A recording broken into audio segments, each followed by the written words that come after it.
Hi, I'm Scott, and this is Sandy, and we're gonna solve your hardest PMP questions every single week. Let's get into this. Boom! All right, here we go. Really important question today. Should I study the PMBOK? So students out there want to know that. Sandy, what's the short answer? Should you study the PMBOK? Well, so that probably answers it right there, right? Yeah. So I set you up. I set you up. Yes. I don't think that should be the sole source of Yes. studying, Okay. right? I think because a lot of students think that the PMBOK guide, the PMP exam is based on the PMBOK guide, and it's not. It is just a reference document among 10 reference documents that PMI has out there.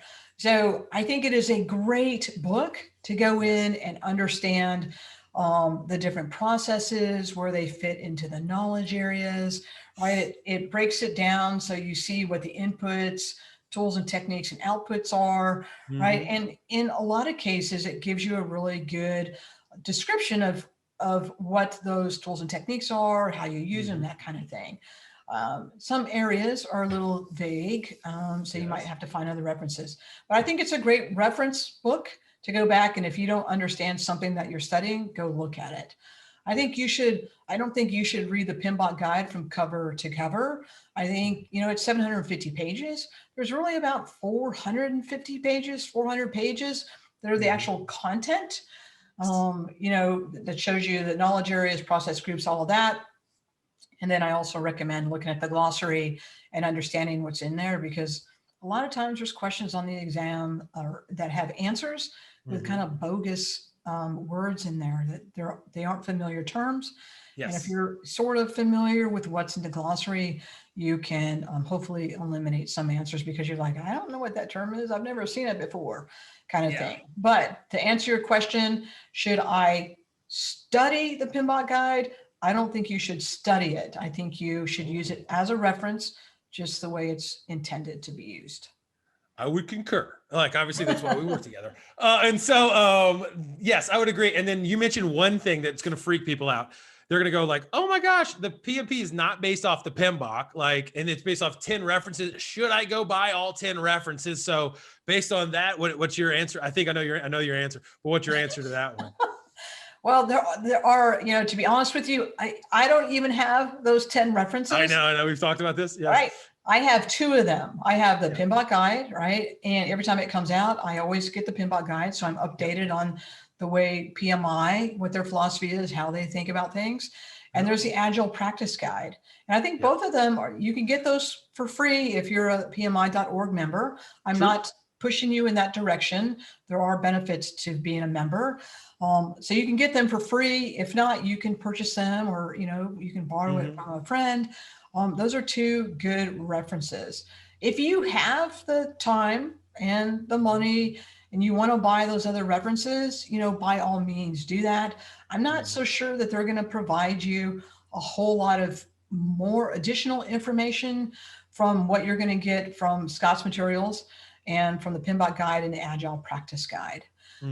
If you were to buy all 10 of them and read all of them, it's like 4,500, 5,000 pages to go through. It's a lot. And if you're like me, I can barely get through, a personal book without falling asleep, because I'm so tired these days, right? Yes. So trying to study for the exam and thinking about reading 4,500, 5,000 pages is going to be difficult. So definitely Agile practice guide. That one will help you beyond all reason.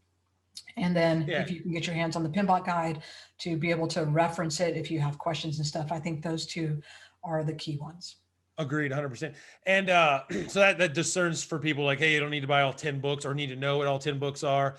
Now, obviously, we have both read the PMBOK, so multiple times each. So, just to let everybody knows out there, we're speaking from experience. And then I think both of us, have had the same experience of being like, oh my goodness me. Like, I love the book. I went to engineering school, so I'm an engineer and I like the referencey kind of nature of it. And, but one of the things I think that is key, and you kind of hit on a little bit, is being able to discern like what matters, why it is. And if you spend all your time just I got to get through 750 pages and running that marathon, you're going to be spending weeks, months, years, who knows, and just trying to get through the text instead of get the text into you in the right way. So what are some of the ways in there, like where you find that people kind of start to interpret or visualize or see things? Like how does one do that? Like to get to the guts of what's intended, Sandy?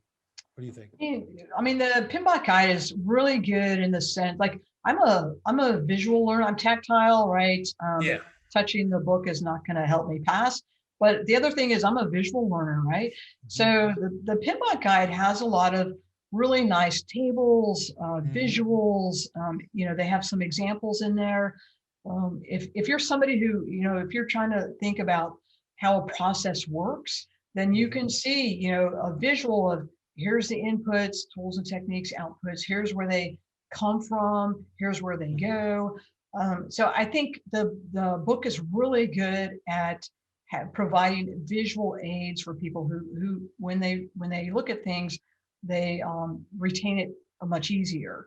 I think that's really good too. And then I also think if you're, so say you're watching Scott's videos or you're reading his book, and there's a concept where you're like, well, I think I understand that, but is there somewhere else I can look at this and see maybe there's a different way it's described?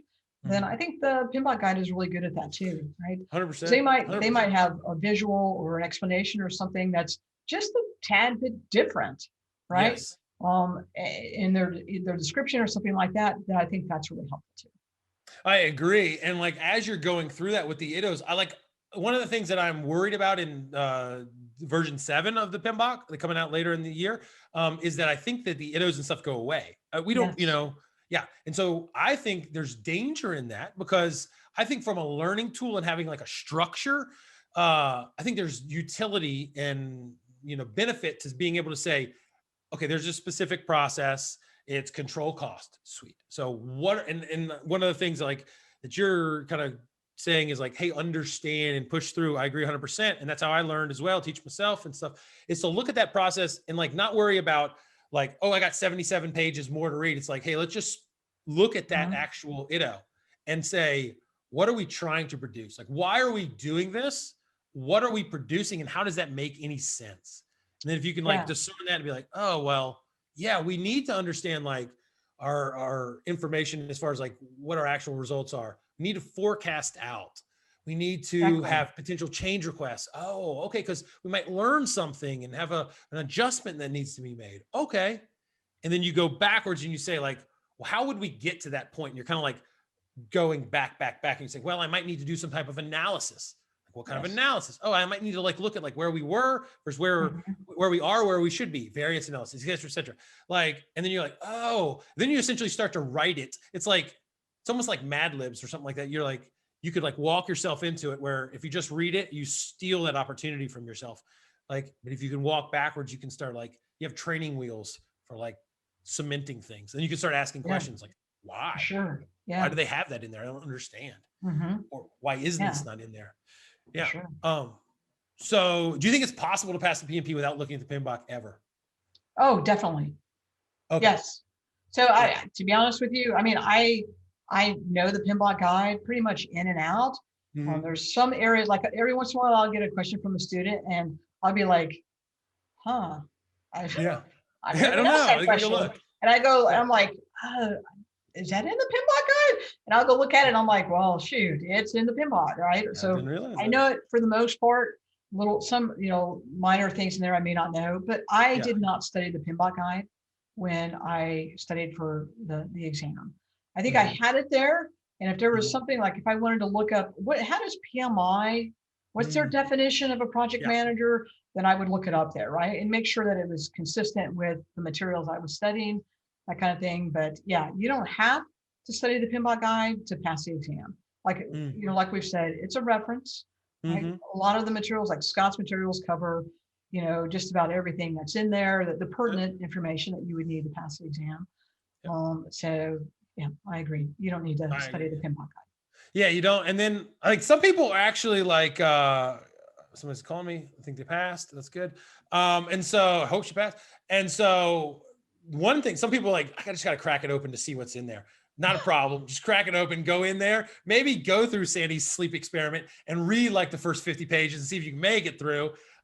You can make anything exciting if with enough coffee and like, hey, let's try to put your own story into it. But you don't need to. So I think that's good to know. And then at the end of the day, like everything that we preach to students and try to help them is all these things. It's like when you think through like how the PMBOK was written over time, it's like really, concerned and engaged project managers worldwide have like thrown their 2 cents in and kind of said, here's the best practices and stuff. So it's kind of like heartening in my respect to say like, oh, like people like me have written this thing. So therefore I'm kind of in it already. Like I might not have been there, but yeah, it's not a foreign book, but no, it's there to support you. So yeah. So now they know, don't have to read it, but have good references and look at things the right way and then come back and really challenge yourself and don't hide from what you don't know. So yeah, and like I said, of the 10 references, it's one of the ones that if you, especially if you get it for free because you're a PMI.org member, there's no reason, you can bring it up, you can download the PDF, and if you have any questions, you can bring it up. Or if there's a concept that you're having a hard time understanding or grasping, which happens quite a bit, right, when you're studying, I always think of, okay, this is what I'm studying now, and I'm sort of getting it, but I just need that little bit more. Yeah, And it might be an excellent resource for that. So I wouldn't say ignore it completely, but have it if you need it. It's there, and it might actually help you. And like I said, it has some really great visuals, tables, all that kind of stuff in here that might be really beneficial to you. Yeah, absolutely. So I think we nailed this one. I think it's really, really good. People know now what to do and how to go at it and how to reference it. So awesome. Let's go to the next question. See ya. Right. Cool.